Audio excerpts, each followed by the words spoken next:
ایک عورت کے پاس ایک وفادار اور فرمانبردار کتا تھا، اور وہ اتنا وفادار تھا کہ وہ عورت اکثر شاپنگ کرنے اپنے بچے کو گھر سلا کر کتے کے حوالے کر جاتی تھی، اور کتا اس عورت کی غیر موجودگی میں بچے کا خیال رکھتا تھا۔ ایک دن وہ عورت حسب معمول بچے کو گھر سلا کر شاپنگ کرنے گئی۔ واپس گھر آئی تو بچہ اور کتا موجود نہ پایا۔ اسی اثناء میں کتا ایک چارپائی کے نیچے خوفناک حالت میں برآمد ہوا، منہ اور جسم خون سے بھرا ہوا تھا، جیسے ابھی کوئی تازہ کسی جاندار کو کھایا ہو۔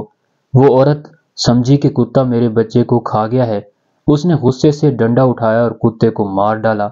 اب اس نے اپنے بچے کے کچھ بچے کچے اجزاء ڈھونڈنے کی کوشش کی تو دیکھا چارپائی کے نیچے فرش خون سے بھرا ہوا تھا، اور پیمپر کے ٹکڑے نظر آئے، اور ساتھ ہی ایک بڑا سانپ خون میں لت پت مرا ہوا تھا، اور اس سے کچھ فاصلے پر اس کا بچہ محفوظ پڑا کھیل رہا تھا۔ سانپ اور کتے کی بڑی سخت لڑائی ہوئی تھی۔ بچے کو سانپ سے بچانے کے لیے کتے نے سانپ کو مار ڈالا تھا۔ اب اس عورت کے سمجھنے کی دیر تھی، مگر وہ عورت بے صبری، جلد بازی، غلط فہمی اور غصے میں اپنے وفادار کتے سے ہاتھ دھو بیٹھی تھی۔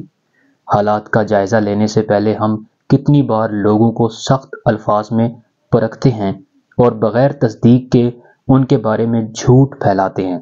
اسی طرح ہم اپنی زندگی میں غلط فہمی، بے صبری، جلد بازی اور غصے میں اپنی قیمتی اور وفادار دوستوں، احباب اور فیملی سے تعلق قطع کر لیتے ہیں۔ ان حالات تک پہنچنے سے پہلے ہمیشہ معاملات کو سمجھیں اور صبر کریں اور غیر مشروط غلطیوں سے بچیں جو ہمیں اپنی نظروں میں گرا سکتی ہیں۔